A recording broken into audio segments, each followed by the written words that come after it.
Kali ini kita akan membahas mengenai depresi. Apa sih depresi itu? Depresi dapat diartikan sebagai dua keadaan yang berbeda, yaitu pada orang normal dan pada orang dengan kasus patologis. Pada orang normal, depresi dapat dikaitkan dengan keadaan sedih dan kurang semangat yang dapat ditandai dengan perasaan tidak tentu dan juga pesimis terhadap hal yang akan terjadi ke depannya. Sedangkan, pada kasus patologis, depresi dapat diartikan sebagai ketidakinginan untuk bereaksi terhadap rangsangan, turunnya nilai diri, adanya delusi, ketidakmampuan, serta keputusasaan. Dapat kita simpulkan bahwasannya depresi adalah gangguan mental yang umumnya ditandai dengan perasaan depresi, kehilangan minat atau kesenangan, penurunan energi, perasaan bersalah atau rendah diri, sulit tidur atau nafsu makan berkurang, perasaan kelelahan dan kurang konsentrasi. Kondisi tersebut dapat menjadi kronis dan berulang, dan secara langsung dapat mengganggu kemampuan individu dalam menjalankan tanggung jawab sehari-hari.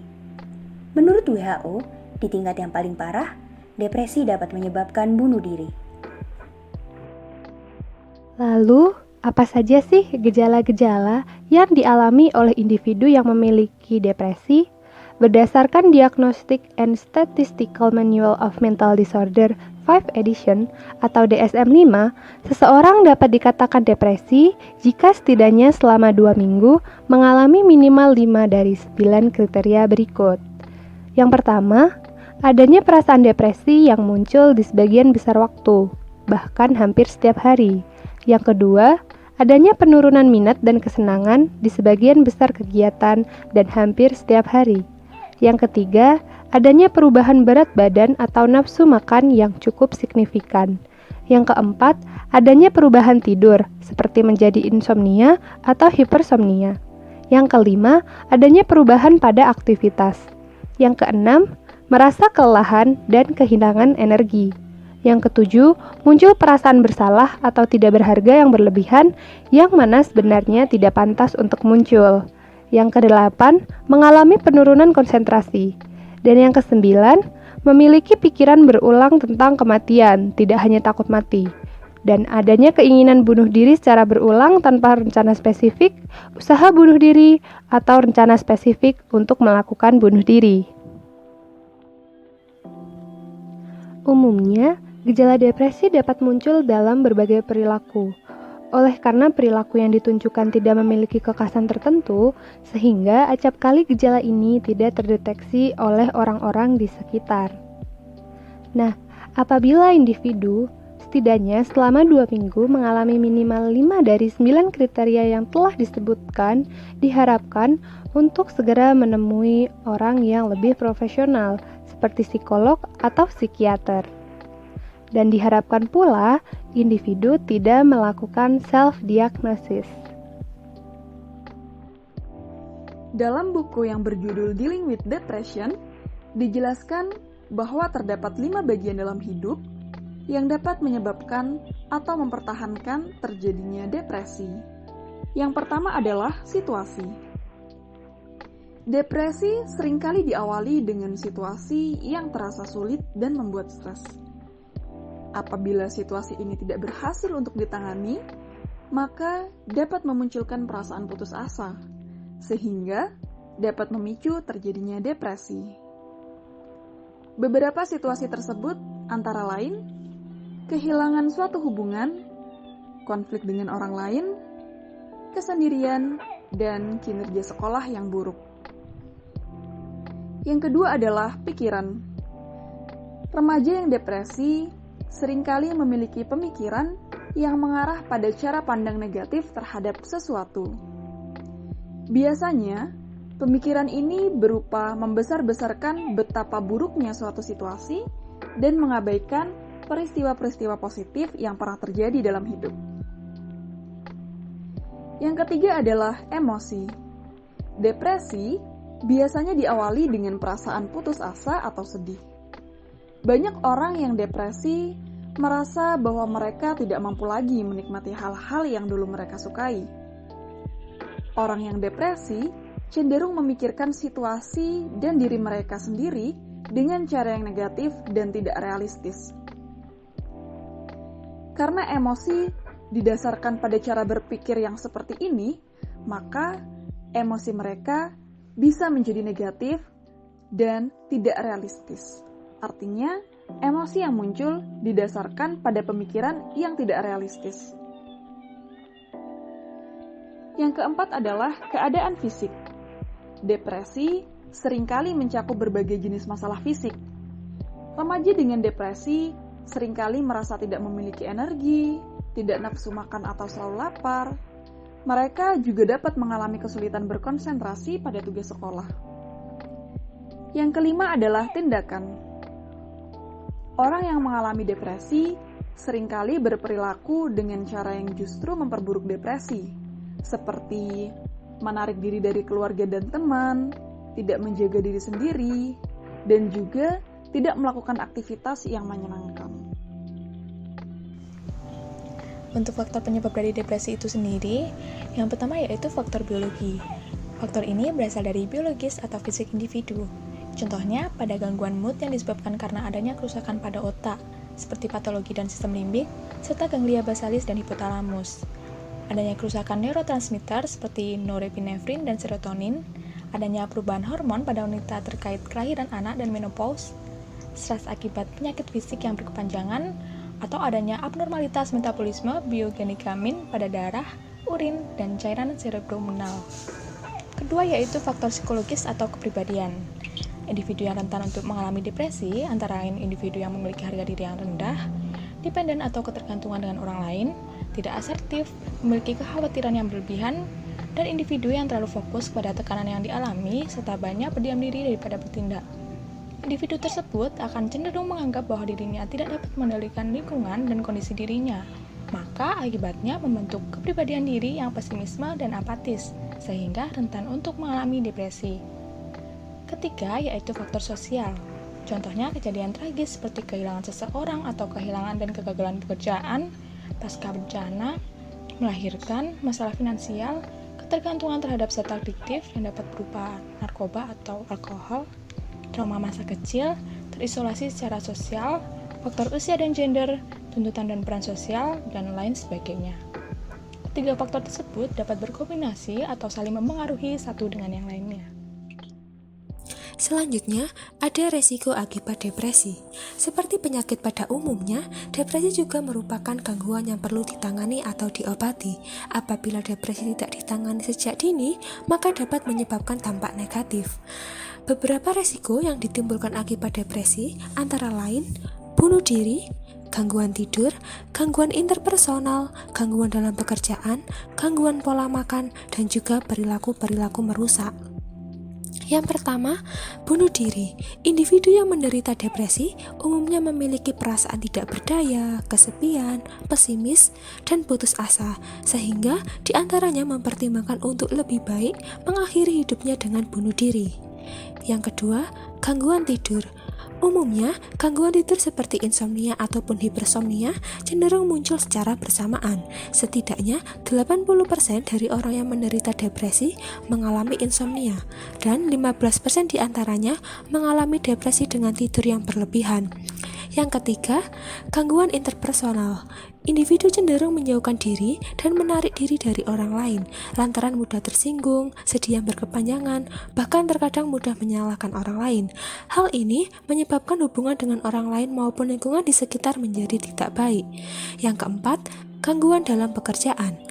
Individu yang menderita depresi cenderung memiliki motivasi yang rendah untuk melakukan aktivitas ataupun minat pekerjaan dalam kehidupan sehari-hari, sehingga hal tersebut juga dapat meningkatkan kemungkinan dipecat dalam suatu pekerjaan. Yang kelima, gangguan pola makan. Depresi dapat menyebabkan gangguan pola makan atau sebaliknya, gangguan pola makan dapat menyebabkan depresi. Pada penderita depresi, terdapat dua kecenderungan umum mengenai pola makan yang secara nyata mempengaruhi berat tubuh, yaitu tidak selera makan atau bertambahnya keinginan makan makanan yang manis. Yang terakhir, yang keenam, perilaku merusak. Beberapa individu yang menderita depresi dapat memunculkan perilaku-perilaku merusak, seperti menggunakan obat-obatan terlarang dan juga alkohol. Lalu, apa yang dapat dilakukan untuk menangani depresi? Yang pertama adalah berbicara dengan keluarga dan teman terpercaya tentang perasaan yang dirasakan. Yang kedua, menulis tentang masalah yang dihadapi, perasaan dan pikiran, serta kemungkinan solusinya. Ketiga, segera temui psikolog atau psikiater jika merasa mengalami depresi. Depresi berat adalah masalah serius dan harus didiagnosis oleh psikiater atau psikolog. Keempat, salah satu pengobatan yang efektif untuk depresi berat pada remaja adalah terapi perilaku kognitif atau CBT. CBT adalah terapi bicara yang mengajarkan keterampilan baru untuk berpikir dan bertindak secara lebih efektif. Panduan ini didasarkan pada metode CBT. Perawatan efektif lainnya adalah terapi interpersonal atau IPT, terapi berbicara yang mengajarkan keterampilan baru untuk berhubungan dengan teman, guru, dan keluarga. Cara lain untuk menangani depresi adalah melakukan keterampilan antidepresan. 3 keterampilan ini dapat menghentikan suasana hati agar tidak turun, dapat membuat perasaan menjadi tidak terlalu tertekan, dan dapat mencegah depresi terjadi lagi. Keterampilan tersebut adalah pemikiran realistis, pemecahan masalah, dan penetapan tujuan. Situasi, pikiran, perasaan, keadaan fisik, dan tindakan dapat saling memengaruhi secara negatif. Namun, hal tersebut juga dapat saling memengaruhi dengan cara yang positif. Yang pertama, berpikir lebih realistis dapat mengurangi emosi negatif. Yang kedua, menyelesaikan masalah dengan lebih efektif dapat membuat situasi menjadi membaik secara bertahap dan akan memperbaiki suasana hati. Yang ketiga, menjadi lebih aktif dapat meningkatkan suasana hati, sehingga mudah untuk berpikir tentang diri secara seimbang. Yang pertama, kita akan membahas tentang berpikir realistis. Berpikir depresif, tidak realistis, dan tidak adil itu meliputi pikiran negatif yang tidak realistis tentang situasi, pikiran negatif yang tidak adil tentang diri, dan pikiran negatif yang tidak realistis tentang masa depan. Lalu, yang harus dilakukan adalah mengganti pemikiran depresif dengan pemikiran realistis. Pemikiran realistis adalah melihat segala sesuatu dengan jelas sebagaimana adanya, memandang secara seimbang hal-hal positif dan negatif dalam hidup, dan tidak membesar-besarkan hasil yang buruk. Caranya adalah sebagai berikut. Kita identifikasi terlebih dahulu permasalahannya, seperti guruku selalu menjadikanku target dalam kelas. Itu tidak adil. Lalu, kita berpikir, siapa saja orang-orang yang bisa mensupport kita, seperti orang tua, konselor di sekolah, dan teman baikku di kelas. Lalu, apa yang aku inginkan untuk terjadi? Aku hanya ingin diperlakukan sama dengan teman-teman sekelasku. Lalu, kira-kira apa 3 hal yang mungkin aku dapat lakukan? Yang pertama, saat guruku bertanya, aku bisa memberi jawaban yang sarkastik. Yang kedua, aku diam saja di kelas dan berharap ia lupa denganku. Yang ketiga, aku bisa membicarakan ini kepada konselor di sekolah. Yang kedua adalah penyelesaian masalah. Seseorang yang sudah merasa tertekan akan memiliki lebih kesulitan dalam memecahkan masalah. Mereka akan melihat suatu masalah lebih sulit dari yang sebenarnya. Mereka akan kesulitan untuk menemukan berbagai jenis solusi, terjebak dalam satu solusi meskipun tidak berhasil. Lalu, mereka akan sulit untuk menerapkan rencana. Apabila orang yang depresi merasa terlalu kesal sehingga memutuskan untuk berhenti mencoba memecahkan masalah, justru masalahnya akan lebih menjadi memburuk dan membuat depresi semakin parah. Oleh karena itu, belajar bagaimana memecahkan masalah dengan lebih baik akan membantu mengatasi depresi. Contoh dari berpikir realistis adalah ketika kita berada dalam situasi di mana teman-teman kita sedang mengobrol di kantin dan kita baru tahu bahwa mereka ternyata pergi ke tempat kopi kemarin tanpa mengajak kita. Lalu terdapat pikiran depresif yang muncul seperti aku menyadari bahwa mereka menunjukkan kalau mereka tidak ingin bergaul denganku lagi. Namun, ubah itu menjadi pikiran yang realistis seperti Mungkin mereka berkelompok dalam suatu tugas sekolah dan mengerjakan bebarengan. Lalu, mereka sepertinya masih temanku kok. Dan kita ada rencana loh untuk keluar di akhir minggu ini. Nah, yang ketiga adalah penetapan tujuan. Langkah yang pertama, kita memilih tujuan kita terlebih dahulu. Kemudian, buatlah tujuan ini spesifik, realistis, dan terjadwal. Contohnya adalah kita memiliki tujuan untuk berenang di kolam renang publik selama 20 menit. Lalu waktunya seberapa sering? Misalnya seminggu sekali. Lalu kapan tepatnya kita akan berenang? Misalnya pada hari Kamis setelah pulang sekolah. Kemudian kita harus menjalankan tujuan kita. Setelah tujuan diselesaikan, ingatlah untuk mencentangnya di agenda atau buku catatan. Kemudian, kita dapat berbagi tujuan dengan teman atau orang dewasa yang dipercaya. Setelah mencapai tujuan, hubungi mereka. Tetapi bagaimana jika tujuan tersebut tidak terselesaikan? Kita dapat memberikan pujian pada diri sendiri karena telah mau mencoba dan belajar. Dan yang terakhir adalah tinjau tujuan. Saat tujuan telah terselesaikan, pertahankan pada level yang sama selama beberapa minggu. Kemudian setelah beberapa saat terbiasa melakukan tujuan, nah tujuan itu akan menjadi kebiasaan. Lalu bagaimana jika kita mengalami kambuh? Yang pertama, cobalah untuk mencegah depresi kamu dengan menggunakan keterampilan antidepresan yang dijelaskan sebelumnya. Kami tidak mengatakan keterampilan ini akan selalu mencegah depresi ya, hanya bahwa keterampilan ini mungkin berguna. Yang kedua, perhatikan tanda-tanda akan kambuh. Perhatikan diri dan situasi. Perhatikan apakah suasana hati atau pemikiran atau perilaku diri berubah dengan cara yang tidak disukai. Jika terdeteksi tanda-tanda peringatan tersebut, tanggapi dengan cepat. Bicaralah dengan orang lain yang dipercaya, gunakan keterampilan antidepresan yang bekerja terakhir kali, atau mencari bantuan profesional jika diperlukan. Yang terpenting adalah membuat rencana untuk menanggapi tanda-tanda peringatan ini.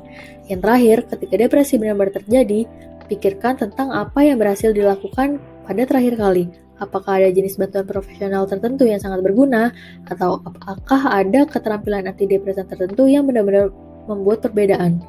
Nah, itulah teman-teman pembahasan kita kali ini tentang depresi. Semoga bermanfaat.